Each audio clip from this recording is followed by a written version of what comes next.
Alright. Hello everybody and welcome to iCast, your freaking awesome replays. This is where I get average Joe's games playing a challenge, usually against unsuspecting opponents on the ladder, and we see how it works out. This is of course the Halloween challenge, where players had to use as many invisible and burrowed units as possible. We've got 3 replays today, and I have no idea what league they are. They could be Silver League, they could be GMs. We never know. As down here in the bottom left, I don't know what's making me uncomfortable about this player's name, but it makes me a little uncomfortable. They are from Clan Quest. It is Soft Cloner. Kind of like a boner? I don't know. Anyway, in the top right, this is Freakin. It's going to be a Zerg versus Zerg. Now, Burrow could be pretty sick here, right? No, I mean, it has to be Burrow to hit this Halloween challenge. So, looks like Soft Cloner is going to come on in, try and maybe steal a gas geyser or obstruct things. And Freakin going hatch gas pool by the looks of it. Soft Cloner just going to pull on back. And we've got a spawning pool up there as well. Okay, so it's going to be hatch into pool before gas. Whereas it's a much earlier gas for Freakin, who's sending a drone down. Is worried, is like, what's that drone doing down here? He's looking to see. You know we can't build cannons with a drone, right? But maybe Freakin has had people do the thing where they build a hatchery and then cancel it and build a spine crawler. Just looking for that drone right now. It's like, what's going on? Funnily enough, if Freakin just looked at the minimap, the Overlord would have seen this drone going home. Unfortunately, this Overlord didn't go to the front of the base. Otherwise, it would have also seen that drone go back. But it is what it is. A bit more gas for Freakin, not quite as much for Soft Cloner. Now, if you guys want to get your replays in, we've just put up another challenge. And it is, of course, due by the end of November, as we're about just over a week into November as I cast this game.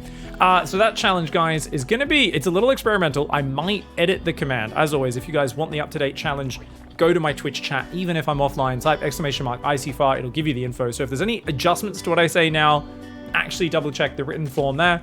It is, of course, only proxies.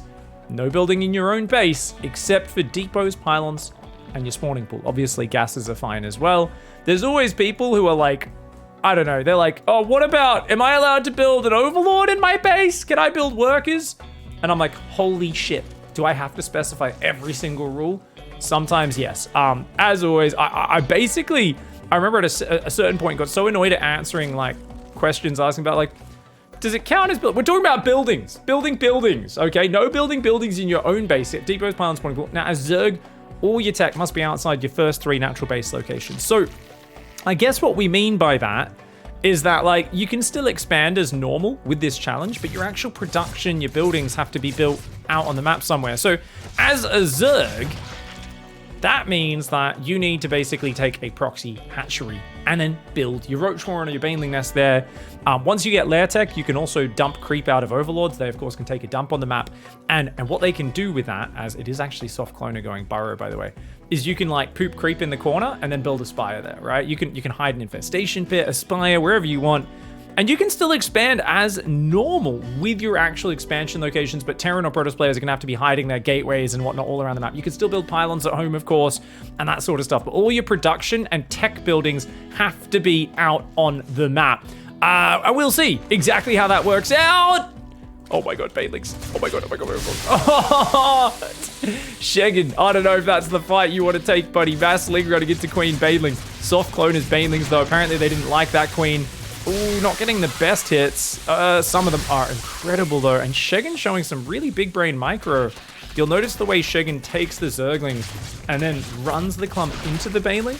That's a way of asserting dominance. It shows no fear. Burrow to hide from the Banelings. Oh, that's cool. And no Zergling speed. There's no Ling speed for Soft Cloner. So Soft Cloner's hiding drones right now. By the way, you can just detonate Banelings above them and it will kill them. But let's see if does Freakin have the micro? Ooh, that Baneling. Oh, the Banelings are hanging around trying to blow up the enemy Banelings rather than going for the drones. An odd choice, but you know what? These Zerglings are doing big damage in the main base. Guys, I think we may be in a shit show. Oh my god, dude, Soft Cloner, what are you doing, bro? You just lost like 8 drones unnecessarily. But you know what? Oh, the Evo chamber wall off to buy time. I like it. Okay. So the queens can come to the front now. One queen can... Bring the other queen! Get her down there! Ah! Oh, that Evo's going down. But it will spawn broodlings, remember. As Zerg structures do spawn out the babies when they die. Queens are up front. And then, oh, this is kind of clumped. Oh, pretty good Baneling hits. Only 2 drones surviving there in the deep red, trying to get that wall off again. Banelings come forward. Oh my lord.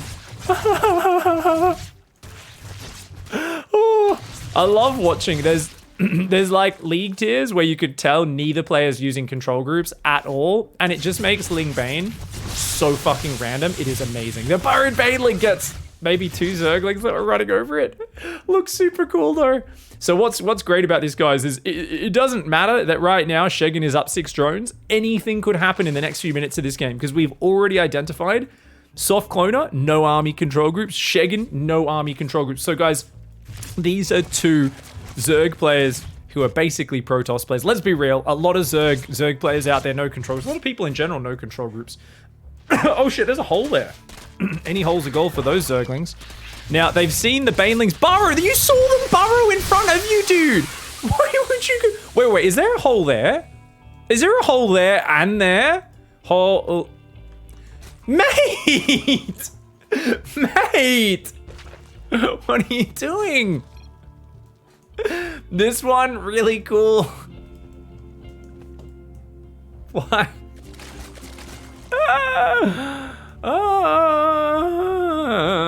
Oh my god. You know, you can detonate without unburrow, I think, says Sheggin. Are you... This is the guy. Sheggin's the guy who sees a Baneling burrow, runs 20 Zerglings on it, watches them all die, and then tells the other guy how to blow him up better. I'm like, mate, focus on your own shit. You were staring at it. You saw him go and burrow a Baneling in front of you, and you still commanded your soldiers to charge through the minefield. Like, what? He's like, it's fine though. I gotta tell my opponent that he played the game wrong. Oh, I'm a StarCraft player. Oh, Jesus. Go fucking Smurf Bronze League and pretend to be Harston, why don't you? God damn. Anyways, Burrowed Banelings still out front. This drone is trying to get out to take a third, but it was blocked by the Queen for a little bit there. Whoops, sorry guys. So Soft Cloner right now has got 6 Banelings. Where are they all, guys? 1, 2, 3, 4, 5. Wait. No! These Burrowed Banelings. Oh, Twitch chat's #1 question over the entire history of StarCraft. Hey, wait a second. I've never seen anybody suggest this before, but I just had a genius idea. Why don't people just burrow Banelings at a base and wait for the workers to transfer? The reason is you spent 200 minerals, 200 gas, make it 300, 300 to burrow here, and what if Sheggin just took this base instead? What then? What do you do then, huh? You've just wasted so much money. And not only that, it's also about timing, right? It's the investment is there so much earlier, so much ahead of time, right? It's minutes ahead of time for maybe it'll pay off. You know what sometimes happens as well? Sometimes they don't saturate it and your Banelings are just sitting there waiting. It's such a dumb, inefficient move, but this is why we have ICYFAR. We have ICYFAR specifically so players are encouraged to do dumb stuff so they can get their game cast rather than focus on just try hard winning. Anyways, slow Zerg, still no Ling Speed done. Melee and Ling Speed is on the way for Soft Cloner, so he's going to try and do this. He's going to try to get over there, but we'll see how it goes. That Zergling goes for the scout and taking a surprising amount of damage, and we're going to let him scout the Spire. Wait. No. It's Blue that's going for the Spire. Oh. So Blue's going Carapace and for a Spire. This Overseer's flying over here. Unfortunately, as we said, Blue doesn't actually drone. So those Banelings are just going to chill for like a long time, just waiting. They're like, please transfer drones onto this base. Please transfer drones in the base. Okay, so the Zergling Flood comes in. And there's only Roach. Wait, there's only Roaches out for Sheggin. Roach Queen. Wait, why are you going Roach Queen if you're going Spire? Holy shit, the decisions that are made. The Lings are gonna run in, but now you're not gonna get to use your Banelings because you killed all the drones. Oh no, Soft Cloner, you set up the cool guy move, and now you're just gonna come and kill the base anyway. If these Banelings ever detonate, it's gonna be like 8 minutes after they were invested in. Oh, incredible. So anyway, guys, we've got Roach Queen Muta, which is not really a style, but you know, whatever. We'll allow it, Sheggin. We'll allow it. Roach Queen, super ground focused. Muta's is much more like, and also very mineral focused. Muta's air and gas focused, but it's a thing. There's no spores right now. Hydras are building with 1-1. They'll be very effective versus air. I don't know if Hydras can get out of these walls. I think they can. Hydras are pretty skinny, but I'm not sure. So we'll find out. It'd be funny if those Hydras kind of stack up over there. 3 queens and a Hydra should be enough, though, to deal with these first 4 mutas. And Sheggin, get out of there, bro. Okay, does save all the Mutts. They do survive for now. More mutas coming, though. And it looks like, are the Hydras able to rally out? I haven't actually seen any run out of that wall yet, but yeah, it looks like they have, because I doubt all these Hydras popped on their space. Anyways, mutas are going to start to clean up the Overlords. Nice moves from Sheggin, who has not... Oh! Sheggin found the Banelings? Oh no! Sheggin happened to run over there with an Overseer and found the Banelings. And that's why that is a shit investment.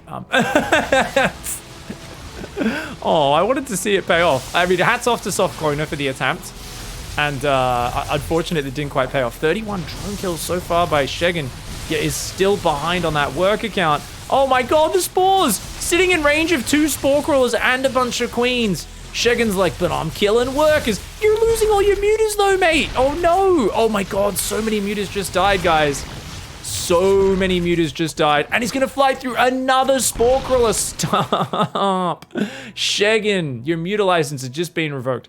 Okay, cool. You killed another 13 drones. That seems good until you realize that you traded 9 mutas for it. 9 mutas is not that good a trade for 13 drones, especially when your opponent's still got a third up and is ahead. Third base does go up here for Sheggin, who's still going carapace upgrades on the roaches, which I guess is good for Zerglings and Hydras, to be honest. Just a bit of an odd choice. Melee range. These are completely the wrong upgrades for this matchup. Ling Hydra is not a composition you play in ZVZ, guys. But SoftCloner is like, I'll do it! Because I like bitey. I like to throw needles. And oh my god, I was actually getting a pretty incredible surround here. The Zergling's getting some pretty good surface area. Beautiful surrounds. These units needed to all be balled up together where they could limit surface area. But instead, Sheggin... Oh, nice transfuses from Sheggin, though. Actually keeps those last roaches alive for a bit longer. But I think at the end of the trade, that's pretty good for SoftCloner, who is feeling quite all right. Hydras on the left side as well, having a bit of a party. Plus 2 carapace on the way. We got Overlord speed. How many queens we got? 5 queens for blue, 3 for red. So they're both kind of okay in that regard. There's a little bit of creep spreading. Way more economy for SoftCloner, who's like got a little Hydra backstab, I guess, ready over there, and is still massing Zergling Hydra spine, which is so ridiculous. I love it. Has got actually 1/1 range upgrades as well. So actually does have a carapace upgrade, which is okay. You know what? Why not? Why not? Hydras are going to run in there. They cancel the hatch, and they're going to burrow. Burrow, you know you want to. Oh no, too distracted by the push over here. So big fight going on over here. It looks like those Hydras will all die. Meanwhile, Lings and Queens trying to fight. Mutas starting to fall. Oh, Banelings getting some juicy hits there, but so little meat behind it. Sheggin coming on in, the Hydra Queen fighting out front of the spine crawlers, making it look kind of close, but if they just pull back to the tentacles, the wall of tentacles is going to penetrate those Roach Ravager very deeply. One spine does get filed down. The Hydras are going to come forward. Hydras do not have move speed just yet, but they'll have it in a moment. They are better upgraded overall, having 1/1 versus just +1 armor. Ling's going to go for the surround as well. SoftCloner here is like, yeah, Hydra Ling, let's bloody do it, boys. And looks like Sheggin is going to get pushed back. Sheggin has not droned in about 4 minutes. Has been in a 2-base Roach Queen Muta all in, which I think just all you need to do is say that out loud to realize that it doesn't make a lot of sense. But you know what? It's not about making sense. It's about making dollars. Hey, big picture. He's not going to make any dollars with this strategy either, guys. Sheggin's strategy may be best described as a 2-flush corn log, I think is how I'd describe Sheggin's strategy. On the other hand, SoftCloner is he's trying to pirouette his way to victory. Like, you know, like it's like when a little kid has an idea of what sword fighting would be, and they're like, basically, if you're in a medieval battle, you're just pirouetting around doing fancy shit like The Witcher, right? And you're like, it's a bit more, I would imagine, more often like one of those fucking Game of Thrones battles where you're just all in a fucking press and you're all just bloody and sweaty and you're just trying to thrust with any space you got. And it's more like being in a very oppressive mosh pit. But anyway, SoftCloner is trying to do a more of a pirouette style, you know, trying to ballet his way to victory. Or her way, I don't really know. The lads, lasses, Zergs I don't know if they're main race Protoss or Terrans. I feel like a lot of ICYFAR submissions are people off racing, where their ego's not as on the line. So we've got Roaches coming. Sheggin doing all right there. And the Banelings guarding. As you can tell, the Banelings are definitely very well microed. Notice how they waddle randomly in a direction. Why are there Banelings here? Where do they come from? Why does Red have Banelings?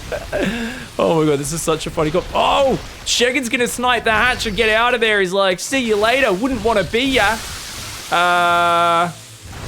Oh man. See ya. Wouldn't want to be ya. Oh, ow. Oh, walking through the biles. Even the drones have been pulled. Captain Dickhead and his little nephew there. Oh, his nephew just got taken out by a corrosive bile. Sheggin has been so far behind on mining for so long, but might actually win this game because Hydraling is such a fucking silly composition. Oh, shit me. With the Queens, the Transfuses as well. Okay, Sheggin should probably pull back because there's about 20 Roaches popping out that will be here soon, but not there just yet. Transfuses are good. There's not much meat left. Soft Cloner's damage output is insane, though, with the 2-1 Hydras.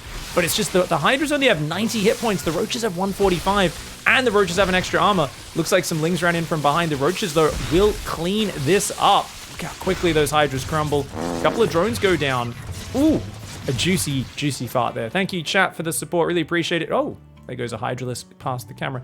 Now, thankfully for Soft Cloner, despite playing the dumbest composition of all time, Hydraling against Mass Roach, has 5 bases and 30 more workers, and is also burrowed a few of those Lings to pop up later. So we've got Sheggin, like we said, who's just trying to basically is like the 2 flush corn log ZVZ strategy of like units that don't really go together. Has gone back to units that kind of go together and is actually getting the upgrades for them. So he's trying to make it a bit more of a smoother Zerg Nidus movement. You know what I mean? Oh, Zergling's gonna run on in. Okay, does block some of them, but drones are in trubs. There's Zerglings, and some of them burrow there. These ones running the main. Oh, look at this. Oh, coming in from every direction at once. Soft Cloner says, I shall deeply penetrate you simultaneously in many different angles. Your main, your natural, your third, all over the shot. You're not gonna be able to handle it, mate. We've also got Banelings, because Soft Cloner's like, I like making Banelings against Roaches and Queens. And you're like, like, let's be real, guys. It's not just me who hears that's the way I think Soft Cloner's strategy voice in their head is. It's just kind of shouting in a high pitch for some reason. You're like, why we got Ling, Bane, Hydra, Viper against Roaches? It makes no sense. Oh no, this Overlord. Having a spore built right underneath you, dude. That's like, oh, the Banelings walked in and got a whole mineral line. You're kidding me. Sheggin has been dead for so long in this game, and Soft Cloner's like, well, I'm gonna make Hydras versus Roach and keep losing fights. But I think the losing fights is over. I don't think there's any way. I mean, you look at the supply, and the supply is actually still bigger on the army for Sheggin. And for some reason, +3 melee's coming in. There's still this one burrowed Baneling back here, by the way, guys. Absolute Chad Baneling there. He's like, it's the only entrance. There's a big entrance right there as well, mate. Anyways, okay, Roach Ravage is gonna come in. Soft Cloner has 78 drones right now. Against the player who's on 16 workers, was like, yeah, I need to have almost 80 workers. That seems necessary. Blinding Cloud plus Ling Surround is actually pretty sick, guys. So many Blinding Clouds. But now the Hydras are moving into their own Blinding Cloud as well. Oh, this is such a dumb battle. This is such a dumb battle. Oh my lord. This is GG, well played, says Sheggin, and floats off to the surface. I love this style. Okay, Sheggin actually was just enjoying that. I was like, burrowed Banelings, Hydras. This is bloody cool. Hats off to you, Sheggin, for taking that one well. GG, well played, mate. All right. Let's go into game 2. Down here in the bottom left, a big fan of recycling. This is a pre-owned Terran. Still in mint condition, though. Barely out of the box. Barely out of the box. In the top right, though, this player is not oblivious. They are Obliviacs. The fuck is an Obliviacs? That's all I get is it's meant to be oblivious, but it's different. Or they like Obliviacs? I don't fucking know. Anyways, it's going to be a PvT this match. And of course, remember guys, this is the invisible / burrowed unit challenge. So the question is, do we see Widow Mines and Banshees and Ghosts, some combination of those out of Terran? I think those are the only options that come to mind. Protoss, on the other hand, basically can just make a mothership, and everything's invisible except Mama, right? The whole Protoss army can hide under her skirt, you know, under her dress, like a little kid hanging onto their mum's leg. That's basically the whole Protoss army under Mama. Could go DTs, could go... Do they have any other invisible units other than Dark Templar? It's just Dark Templar, right? Could go like Blink DTs or something like that. I feel like I'm having a mental blank. I feel like there's another invisible Protoss unit that I have not thought about. But that's probably it. I mean, if we think through the Robo, obviously none of that's cloaked. The Stargate, none of that's cloaked. Yeah, it's just Mama. Okay.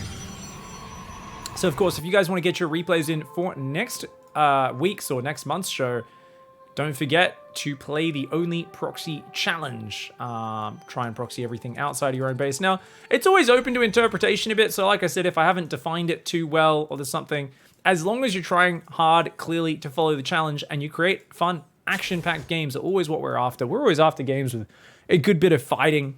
I mean, it's nice if there happens to be a comeback or something, but if you're just trying to do some unique things and the game ends up being a bit of a shit show, people are like, what sort of games get picked? And it's like, well, you guys have seen the show. We usually pick the ones that get a bit messy, get a bit dirty. And speaking of dirty, one base proxy DT drop Obliviax is a piece of shit. Well done. We're gonna see DTs. Pre-owned over here, by the way, is actually gonna scout, sees 2 gases on one base, super sus, and sees 3 gates, so should be really worried about getting killed here. Is going to build a bunker on the natural, which is not a bad idea. The question is, does pre-owned add any other safety precautions? Because this is pretty scary for pre-owned. And by the way, APM puts us probably solidly in Gold League, I would imagine. And yet, the spending of the money, the tightness of the builds, says it's Diamond. Right? Multiple buildings, or multiple control groups for buildings as an SCV. I mean, the habits of pre-owned look super sick. Obliviax also uses control groups. How are they so low APM? Are these Diamond 1 players just with really low APM? There are players who get very high with low APM. And these players both seem tight enough that they could both be Diamond 1 so far. We'll have to see what happens as they go on. This is not guess the MMR. I'm just always curious because I'm like, how are their builds so tight? Adept goes in, gets an SCV, but that's a good trade for pre-owned. Deals with that. Oh, it's just there's no engineering bay. Obliviax is going to fly in with this. It's going for an expansion behind it. Oh, canceled the 2 gateways. It was a mind game double gateway. Canceled it after making the opponent think, oh no, it's a ground attack, and then builds a nexus. And this is to stop, because pre-owned, if they didn't see gateways, would have been thinking about like void rays and DTs and stuff. So Obliviax playing a big old mind game, and now pre-owned is like, okay, as long as I get a bunker and build marines and stuff, I'll be okay. Though to be fair, hasn't actually got any defense. So if it was just a 1 base 3 gate, probably would die. Maybe there's 8 marines. Depends how quickly they repair the bunker, essentially. Anyways, DT being warp in is going to be rather conservative over here. That DT shrine, it's going to come in. This is going to hit the same timing as Haas doing it off the back of an expand. So I think this DT shrine was a little delayed there, doing the fancy gateway nexus trick. Finally, DT's gonna warp in. Oh my lord. Only 1? Oh, the other gateways aren't ready. Oh no. Well, there's only 1 scan available and there's no engineering bay. So this should still be game. Obliviax is like, oh, spooky. Wait, didn't even go for the main. The most important thing is to get in the main base. Instead goes after the least important SCVs on the gases. Okay, now starting to get some good damage. But, oh no! Obliviax had the perfect opportunity just walking. Obliviax, this is a free win, mate! Obliviax has taken so long to execute their strategy. This is the, I'm gonna rush DTs, I'm gonna hit later than an expand into DTs, and I'm gonna be so afraid of committing with the D. It's game over, man! It's game over! But pre-owned has an engineering bay almost finished, gets another scan down. Okay, pulls the DT back. This should have been game over for the Terran. But Terran has way more SCVs. Oh, this damage up here, though, those SCVs need to pull out of there.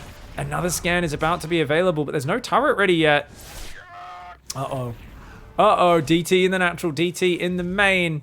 Oh, he's being a cheeky one, is Obliviax. Obliviax is doing a lot of damage. Could kill so many more SCVs, though, but this look at this DT. It's a coward DT. Okay, does do a nice pickup there. The DT in the main still doing massive damage. Obliviax has not spent any money behind this. 69 APM, apparently the maximum APM for Obliviax, who's now clicking on the eBay. The SCVs are such higher value targets, and eBay is one of the tankiest structures in the game. Pre-owned here has still not built a turret in the main, by the way, guys. So pre-owned is getting away with a little bit of murder themselves here. Ah, you've got to scan, bro. No, don't scan until your army's on top of it. Oh my God, not again. Oh, this is like, I think this was 2 ICYFARs ago. We watched a game of a player do this repeatedly where they'd find where the DT is, they'd scan it, and then they'd be like, cool, it is really here. And then they'd bring their army over, and you're like, you need your army on top of the blur so you can kill it instantly. What are you doing, pre-owned? Oh my God. Oh, and you know, at the end of it, guys, Obliviax's macro has not been good enough. But does drop 2 bases, but is somehow still equal on workers. Has not built any workers for the natural behind this. Does have a shit ton of gateways, and is going to go DT blink. There's still no turret at the front. These DTs could just walk in. Yeah. I mean, obviously the turret detects to about there. Don't want to throw away too many DTs. I don't. There's nothing behind this for Obliviax. There's no pro production. There's no pylons, no unit production, nothing except DT blink. This is the skill level where you can't, there's zero multitasking. Zero multitasking. I mean, there's sick micro. Hot pickups like that are crazy. I very rarely try to do those hot pickups because I'm like, I got macro to do. Obliviax wants to get all the style points here, but honestly, is killing these depots enough? Now, I think it is simply because pre-owned seems to be panicking just as hard, if not harder, than the opponent is missing their macro, right? Because the opponent at no point has just like selected their Nexus and held down probes. Luckily for them, Nexus are basically pylons. So like double pylons, each Nexus gives you 15 supply. So it kind of works out. Why are you going so many gateways? You have no money. Oh my God. And the DTs come back in again. Oh my God, and pre-owned is like, fuck you, I want drop you, and the DTs come back. Oh my God. And there's still no turrets up here. No Vikings got built. For some reason, there's a second starport building. Cancel! Cancel! Pre-owned is broken. Pre-owned is so mentally broken. I mean, pre-owned has had just about every single opportunity for this to not kill them available, but you can tell that Obliviax is scared. Obliviax is white as a sheet right now. He's going, oh, it's Dr. Ball. Oh, you can tell the panic set in. It's absolutely shitting the bed as Obliviax sees the cackling skull of the Dark Templar laughing at them. Meanwhile, Obliviax is doing everything to make this as all in as possible, where if at any point pre-owned got on top of this, Obliviax would be dead. Because Obliviax has built 3 probes in the last 5 minutes of this game, and it is actually making a decent charge DT army, I guess, though. The Marine drop gonna cause some trouble. They do have stim. Slow Zealots versus Marines. If the Marines don't micro, it works. But you know what? He's gonna kill the entire economy. Everything goes down in the main. Meanwhile, though, DT's running. Where's your army, pre-owned? What's going on? These Marines, lift up, leave.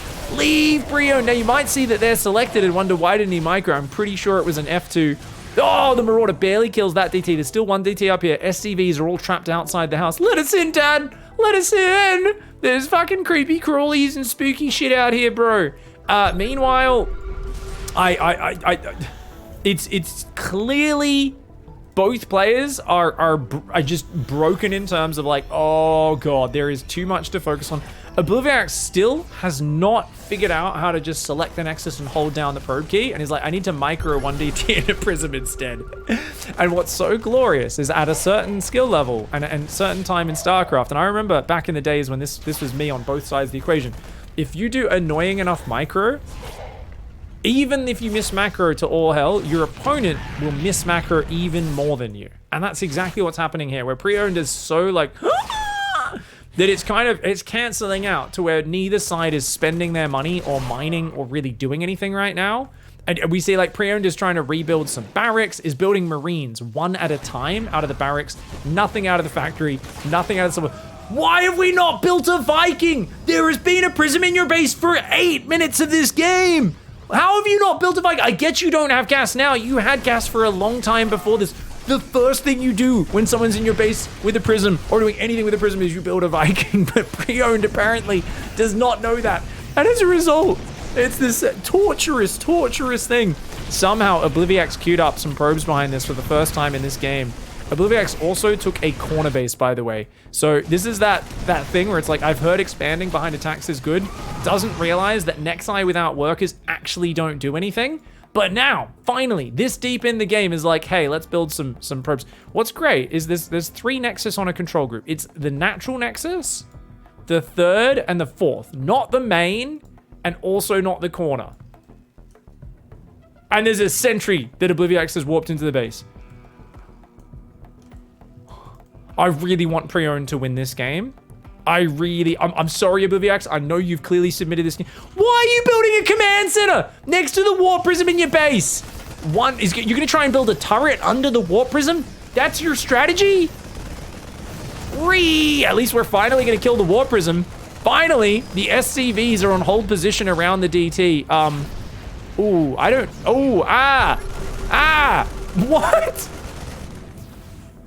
What? Go, Pre-Owned. Get some justice against this cheesy douche Templar. Oh, no, raise the depot. Oh, no, Pre-Owned having trouble getting it up right now. Oh, no, Pre-Owned. Oh, no. Did you know 70% of Terrans actually do have issues raising their depots, guys? It's nothing to be ashamed of. It's just something we need to learn to embrace as men and work on, okay? There's people out there who can help. There's techniques, there's strategies, there's medicines that are proven by science, and it doesn't make you any less of a Terran if you go out there and you seek help from one of the many resources available, okay? So just a heads up for any Terrans out there watching, remember that is the case. Now, this is absolutely it. Look, the first time we've seen good macro in this entire game from Obliviax is only when you kill all of their units on the front, right? This is the problem. Guys, this is why you don't want to kill your opponent's army. Because at low levels, if you kill your opponent's army, it takes away the distraction. And then they're going to macro properly. Look at this. Obliviax is actually macroing for the first time in this game. This is why you're not meant to kill your opponent's army. Because, guys, if you're there, if they've got army to look at, they're just going to stare at it the whole game long, right? And do nothing else. But now you've killed the army, built 10 probes, and then stop probing. Wait, another 5 probes going up. No way. The DTs are going to walk in again. A very intelligent strategy from Obliviax. Who's still going just Zealots and DTs, trying to probe up, but only building 4 or 5 probes at a time. Oh my god, queues up another 4? No way. Wow, I'm really surprised. And the Marines, oh, the Marines ruin the Zealots? Guys, there's still no combat shields. There's still no +1 upgrade. There's only 3 barracks. Now, 2 reactors going down, that's good. But will Pre-Owned remember upgrades? Okay, double engineering bay is a start, but no combat shields is kind of important. So Pre-Owned is like trying to remember the pieces of what a normal Terran game looks like. Meanwhile, Obliviax, who's clearly a scumbag piece of shit, who has no idea how to play StarCraft, is like, I'm gonna make Zealots and DTs, blink on your face. So Obliviax has a 5 base setup, and is at almost 3 base economy, and does have a lot of gateways. And the real advantage here, and the problem I think for Pre-Owned, is Pre-Owned has already shown fear in this game, right? So Pre-Owned has showed when there's DTs around, Pre-Owned is all panic, is all rigid, is all, On the other hand, Obliviax has an army, which to use this army correctly, it's very difficult. A lot of Protoss players struggle because they right-click in the fight. So what you need to do is you need to remember, if you're a Protoss player and you want to use Zealot DT Archon, is you need to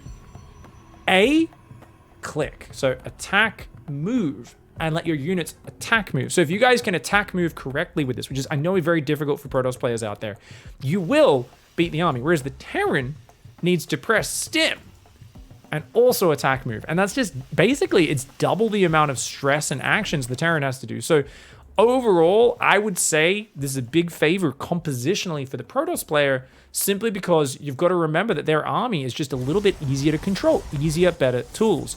The Protoss, by the way, is going up to 20 gateways off 69 probes, and they have wisely stopped at 69 probes. So definitely a good economy. Terran's not that far behind. If they actually get their production up, they've got 1-1 and shields on the way. They're going to pull their SCVs out of there. Marines easily going to defend. There's heaps of medevacs. And Marines do beat the shit out of Zealots. But the other thing, actually, sorry, I forgot, there's 3 actions. Terran is literally 3 times harder. Terran also needs to drop a scan. Wait. If you have to stim, A-move, and drop a scan to see the DTs, I do not see pre-owned doing all 3 of those actions. Now, I bet we do see an attack move.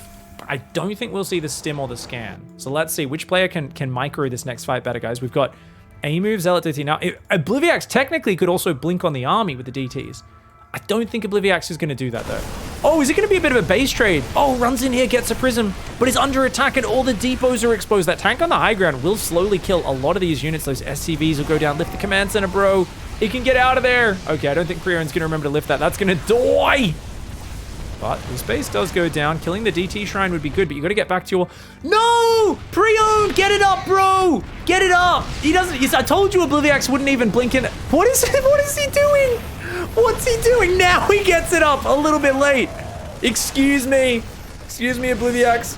I know you walked away disappointed, but I've got it up now. Are you impressed? Obliviax is like running around with his DTs. The rest of the army's just chilling there. I don't know what I'm looking at right now, guys. The DTs are now running back in another direction. They're running back and forwards like headless chickens. They are so confused. He's trying to do the escape, the blink down the cliff. Okay, Obliviax is trying to just do the... Just wait till we're in trouble. Whoa! Oh, I pulled it off. Dad, did you see? Are you... Dad! Oh, no! Look at that. It's not even an attack move. Half of Obliviax's army gets aggroed, and Pre-Owned is winning the fight, but runs away. And I said this is the problem. Cowardly Terran. That was all of the Terran army beating the shit out of a small section of Obliviax's army. Obliviax didn't even realize the fight was happening, but Pre-Owned ran away. But Pre-Owned does have a base there, another base there. So Pre-Owned is getting more bases up and has 1-1 upgrades. Remember, Protoss went 2 forges, and that's because Obliviax has seen macro Protoss players do this, but doesn't actually know what the structures are for. So this is like when a player like scrolls down notes from a pro game with no understanding of what the things are meant to do. Obliviax is like, double forge. And you're like, do you know what a forge is? And they're like, does it make more Dark Templar? And you're like, no. And they're like, then I'm not interested in it. Oh, I told you, no stim, no A move versus A move. No stim, no A move, no scan. The easier tools wins again. I mean, let's be real. That was an impossible fight for Terran. How are you meant to win there, guys? What are you supposed to have your units in a defensible position, not sitting out front in a ball with no map vision? What's going on? Like, how are you supposed to do that? I don't even... This is honestly, that's just easier tools. Protoss just the easier race. To be fair, Obliviax has not used Blink DTs once in combat. Only for the blink out of the main. That was the only time.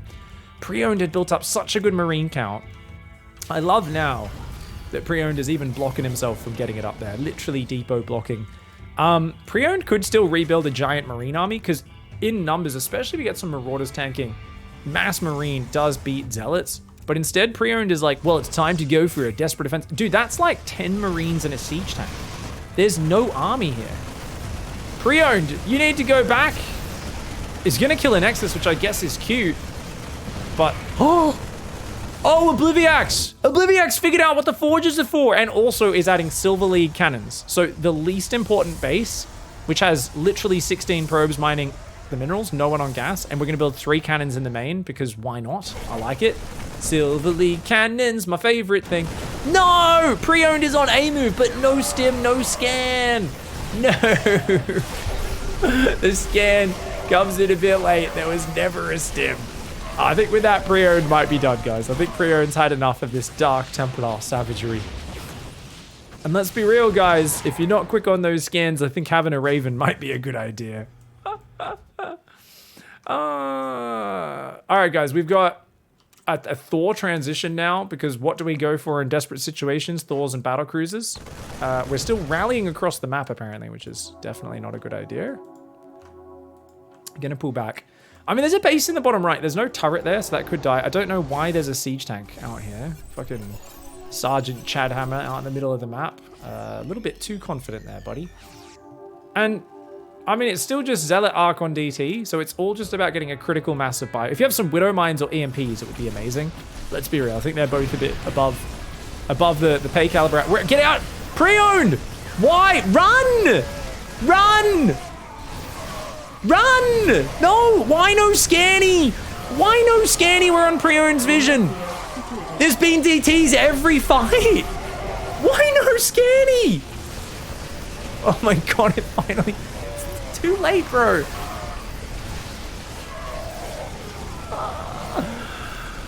Or is it? I mean... Oh, the medevacs. The medevacs. Oh, so many medevacs just went down. You know what? Obliviax is going to hold. Obliviax is going to hold and still has a chance in this. I don't know how. This is actually crazy. Oh no. I am the blade of Shakuras. Yeah, okay. I guess that happens if you warp in 11 Dark Templar at once. A little audio file. I am the blade of Shakuras, apparently sounds, guys. No! Sergeant Chadhammer! Oh no! Actually, maybe this is Sergeant Chadhammer in the main. That tank hasn't died. It's only got 3 kills though. Oh no! SCV's trying to repair, but the turret's poorly placed, actually blocking the repair there as well. A lot of DT's gonna die though. Oh! Pro Gamer recall, and Pre-owned doesn't even attack move towards the units and lets them all escape. Oh no. 12 more DT. I mean, DTs are very high damage, but they're very fragile. So, yeah, basically, if there's just enough stimmed bio and they scan, like before the fight starts kind of thing, so that DTs are instantly dying, this still could absolutely turn in the favor of Pre-owned right now, right? Let's look at the units lost tab. It's almost identical. We still have 20 gateways, literally, for Obliviax. Obliviax is building probes right now, guys. Guys, Obliviax is building probes. Holy shit. Obliviax right now has literally like 50 idle workers. There is 16 in the main. There's 24 mining from 2 mineral patches there. And still is making probes. You're at 100 probes. Why are you still making probes? The DTs come in. They kill a building command center. Now, does Pre-owned know how to chase them? No. Pre-owned has lost track. Where'd they go? I don't know where they are. They're clearly over the scan. Okay, get some of them. The base in the bottom right. Remember, never had a turret at it. Now, Pre-owned, look at this, Pre-owned. Chase them! What are you looking at right now? There's nothing going on. Pre-owned is struggling so hard to chase this army. Oh my god. Why? Just... No! Watch your army! Oh my god. Oh, the slaughter. The slaughter. Obliviax finally uses the offensive blink on an army. And that's not spooky, that's savage. Let's be real, that's not spooky, guys. That is savage. GG, well played. And it looks like that's gonna finish that one up, guys. Let's fast forward to the end here, as it looks like they're gonna take a little while to finish up. But that's absolutely the end of that game. Youch! Youch, ouch, ouch, ouch, ouch, ouch. I like that Pre-owned keeps like just A moving out. Oh no. What a game. DT is pretty good. Wait, it's GG into DT's Imba. DT's are fucked good. Aw. No more complaining? I thought Pre-owned was going to be a lot angrier in that. GG, well played, mates. And fantastic macro. Fantastic macro. I like also that the first DTs should have won the game, but they were so tentative because Obliviax was like, I could go in and kill, or I could do cool pickup micro. GG, well played, Obliviax. Thank you very much for submitting that one, mate. GG's. Let's go to game 3. All right. Let's go straight on into the final game of today's Halloween ICYFAR, and already looking to spook out his opponent, not with invisible units, but with 2 SCVs. This is Hyper 1, who is sending 2 SCVs across to block the expansions by the looks of it. Down here in the bottom left side of the map, it's Mr. Abernathy. Wait, no, Abernasty. Oh, Abernasty. Abernathy may be one of the greatest names out there. Definitely gonna name my kid that. Ooh, okay, so Drone has a bit of a fight, but at 2 drills does beat 1 Krabby Boy, that's for sure. Run! No, oh, he's not being microed. Okay, he's gonna tell him to run. Hatchery tries to go down, and he's like, nope, getting blocked. Hyper 1 being super annoying here. Drone will kill him with just one more hit though. So, oh, he starts the engineering bay and it almost, like, it starts with like 100 hit points basically immediately. So that gets blocked. He could have just broken that down, but right now Abernasty is in a nasty position. Oh, Abernasty's just getting blocked. This drone's just sitting out in the middle. This guy's here, and this is not the worst position in the world if you just go take a third or you break this down with 2 or 3 drones. But Abernasty keeps doing the classic thing where you underreact and you only pull 1 drone at a time and you forget about your other drone. Where it's like, if you just pulled like 4 drones, kill the eBay, kill the SCV, put a hatch down, build another hatch next to it even, or build a hatch over here, you'd be totally fine, but keeps just not committing. Oh my God, and another eBay block. Hyper 1. Okay, at this point, guys, Abernasty is broken. Now, for those who don't know, if someone invests this, they've wasted so much money, you can actually just build a hatchery next to it. No, not there. That's blocking your own hatch. Not like, oh, I was about to say, guys, you can just basically say, okay, my hatch will go here, build another hatch there. You can get a bit of mining from it, and then when this breaks, you can put another hatchery down next to it. So it's like a macro hatch, and it gives you money. Another engineering bay block? You're kidding me. That one got canceled. Hyper 1 got the refund. Hyper 1's build is so bad, but it's got maximum tilt factor. So cancel that one as well, got the money back. So basically, Hyper 1's build is incredibly inefficient. It's very bad objectively, but because this tilts your opponent, look at this, Abernasty's gone and blocked their own future hatch with this and has 600 minerals. All you need to do is stay calm and keep spending your money. What's Abernasty not doing? Not spending the money, number one. Should be building another hatchery, right? Finally sending a drone out to take another hatchery. And you should just be droning. Instead, is like, oh, fuck you. And is building mass slow Zergling against the Terran on 1 base. This is literally the worst thing you could be doing. Hyper 1's going to get inside, raise the depot, and says, yeah, nothing you can do here, mate. And the Zergling's like, what are you doing making slow Zerglings against the Terran on 1 base, bro? Oh my God. And this drone is just sitting there blocked. Dude.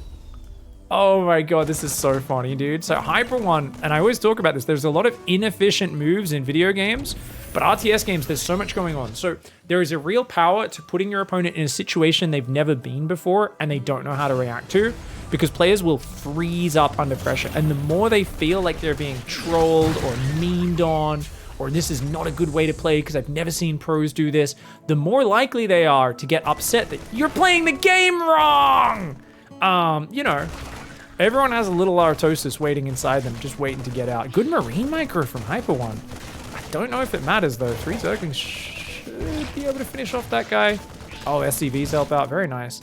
So Hyper 1 here, taking the latest expand of all time, should be way behind. But wait a second, the Zerg is broken. There's only got 9 drones on minerals in the main. This hatchery is in the worst position ever, and is building a Roachhorn and mass speedling right now. So the Zerg, if they just kept droning, they could be back in a good position and be ahead, right? But because the Zerg doesn't have that intrinsic understanding of, if my opponent's doing really cheeky bullshit that seems unfair, if I just keep macroing, I will win. Like that's literally the rule, is like, just keep spending your money and don't mess up your basics. But what do most players do under pressure? Supply blocked, stop building drones, stop producing, tunnel vision on whatever units they have on the map, and then panic the shit out and they're too busy getting angry about their opponent and their cheeky tactics, rather than trying to go, okay, my opponent's trying to distract me, let's stay calm in the midst of it. Widow Mine. Oh, big Widow Mine. The Marines hop out of the bunker. Hyper 1 is doing so many, like, fancy yet kind of dumb tactics, like letting him in the... No way the depot got up! Those lings should have got in there. And this is still good damage, but Abernasty is doing nothing behind it. Abernasty is already lost this game mentally. The moment the second engineering bay went down, when the third one went down, it wasn't just like lost it, it's mentally broken. Literally, the Zerglings just saw a Tech Lab starport, which means there's Banshees, and is investing in roaches off not even 1 base economy. So Abernasty has literally just been mentally broken. Now, I think Hyper 1 is the one who submitted the strategy, because they are going Banshees, which are spooky. They're also going an Armory, which is going to make the mines invisible. So yes, it is Hyper 1. So Hyper 1 opened up with nothing to do with the Halloween challenge. It's meant to be invisible and burrowed units, but is now, after the disruptive opening, going to do it. So it's kind of like the blocked ICYFAR, which we've done many times, mixed in with the Halloween ICYFAR. I like that. Banshee's going to grab a couple of kills here. There's no detection. There's no spores. Spore does try to go down. Hyper 1 not microing it just yet, though. Just got to activate Cloak, buddy. Just got to turn your Cloak on. You can go win the game. Nope, we're going to fly. All right, just like our previous game, we're gonna have players have invisible units with no counter, and they're gonna choose to not go in with it. Fair enough, there are roaches at the front. Hyper One has got to use some banshees to defend. He's gonna have to give up that low ground. And the roaches being cowardly. Go, roaches, you've got an opening. There's nothing there that can fight. What is, go up the ramp. There's one Widow Mine and a couple of Hellions and a Marine. You could go win the game. Just like these banshees could have won the game. There's still no Spore in the third base. Abernathy's like, well, he wouldn't rotate to a different expansion. Come on. There's no way that would happen. How could I have foreseen this happening? How? What do you think, I'm Cyril? Abernathy's there like, how could I have possibly known that the Banshees would go to another base? This is literally a flying Dark Templar. How is this fair? Abernathy, I don't think is very happy on 16 drones 7 minutes into this game with an army which found a massive weakness in the opponent, literally just sitting on the low ground waiting to die. Oh no. Oh no, we're gonna build a Spore underneath the Banshees. That one doesn't work out very well, guys, unless they decide to not click on it. But they decide to click on it. You're gonna build a Spore next to your other Spore, and then you can shuffle them over, guys. Oh no, another Queen walking into the death zone. These Banshees having an absolute party. Meanwhile, the Banshee comes down here and finds the Roach Ravager hiding in this corner of the map. They're like, ah! Ah! Oh no! Why? Oh, Abernathy was broken by the triple eBay block.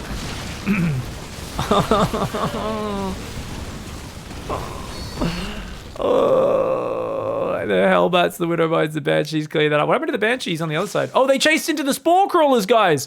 This Spore has 2 kills. That Spore just killed both Banshees. And now, Abernathy, after losing the whole army on the other side of the map, builds 13 drones. This is exactly like the previous game, guys, right? It's, oh, this is why you don't kill your opponent's army. If Hyper One left those roaches alive, Abernathy would have stayed on 13 drones, 16 drones the entire game.